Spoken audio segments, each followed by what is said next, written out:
So somebody asked me a really good question that I want to try and answer, and that question was, why is judo not used in MMA in the same way as jiu-jitsu or wrestling or any other grappling martial art that you tend to see? And this is a really good question because judo is a legit art. There's a lot of killers that train in judo. And when I was asked this, I actually thought about it and I realized that almost every single jiu-jitsu black belt that I have trained under since I started jiu-jitsu has also been a judo brown or black belt at the same time. So it really does beg the question of why you don't see it in MMA that much. There's many answers to this. However, the overarching theme that you're going to notice is that judo is a very narrow martial art. What I mean by this is it's specific, or I guess I should say the governing bodies of judo are very specific about what it is, what is allowed and not allowed, and essentially how you should conduct yourself when practicing the art, whether it's at a tournament or if it's at your dojo or anything like that. You'll notice if you pay attention, there's kind of an obsession with trying to keep the art pure. They don't want any outside influence making its way into the art. On one hand, I really don't have any kind of issue with this because if you like something, there's nothing wrong with wanting to preserve it.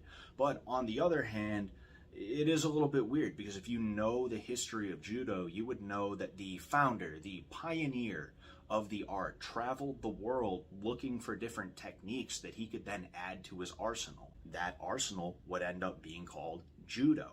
The result of the specificness, the specifications that the governing bodies of judo have implemented is that it's kind of hard to take it out of a strictly judo environment. It's not impossible. It is possible to do.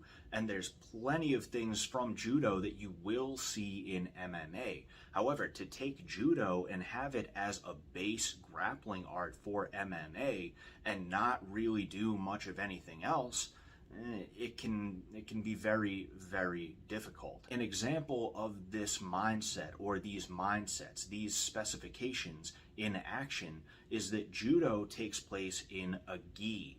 Now, if you don't know what a gi is those fancy pajamas that you see karate guys wearing. You're not only required to wear one in judo, you're also encouraged to grab your opponent's gi to aid in certain techniques and certain positions and things like that. And it's actually interesting. It creates a certain dynamic that can be fun. But when you are in a situation where the gi is removed, that dynamic is also removed.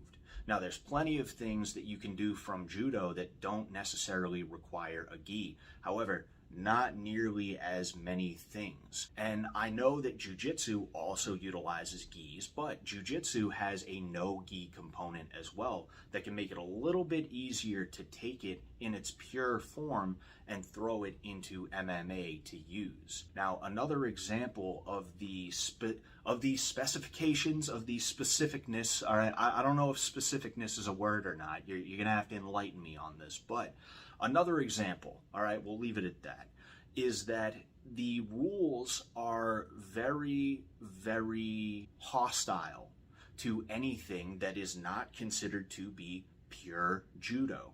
Like, for instance, you're not really allowed to shoot in for single leg or double leg takedowns. In addition to this, if you watch judo tournaments, specifically Olympic judo tournaments, you'll notice that it's a little bit weird because in judo, what you're trying to do is you're trying to throw your opponent. You're essentially trying to pick them up and slam them on the ground. And if you do that well enough, you'll have something called an ippon awarded to you. Now, an ippon is essentially judo's version of a knockout. When you end up slamming someone hard enough, they'll end the match right there and declare you a winner. But again, if you watch Olympic level judo, you'll notice that they're very liberal with the definition of what a slam is. They're very quick to call things slams and call ippon and whatever else, even if it's not necessarily something that anyone in their right mind would consider to be a devastating slam. Because of things like this and many other aspects of it, but those are really the biggest ones. It can make it so that judo is kind of lacking in terms of a legitimate fight, or anything that is a close approximation to a legitimate fight. And because of this, whenever you see a high-level judoka who ends up trying to do MMA, they have to train with some jiu-jitsu guys. They have to get a little bit of wrestling in.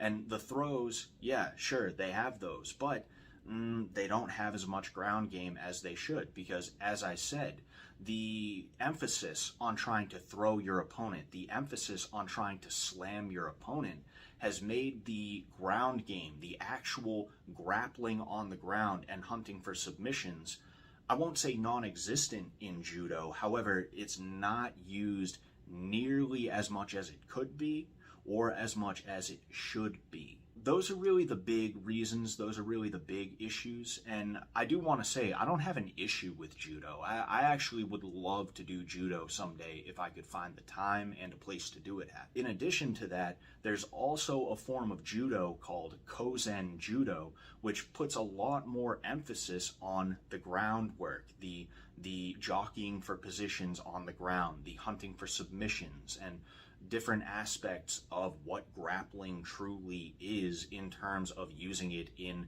a real fight. So if you want to do judo that bad and you have an MMA fight coming up, you should probably try your best to find a Kozen Judo place. That's all that I have to say.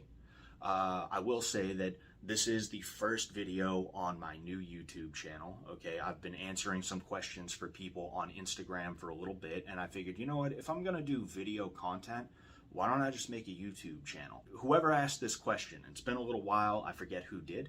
I hope that answered it. I hope you're satisfied, okay? If you have any other questions, feel free to hit me up at Scott Sullivan MMA on Instagram. And if really anybody has any MMA related questions, feel free to hit me up at that same Instagram account. I'm going to be making a host of different videos on this channel. I'm going to be experimenting a little bit. I'm going to see what works, what doesn't. And yeah, we're gonna see where this goes. All right. So other than that, thank you for watching, and good luck out there.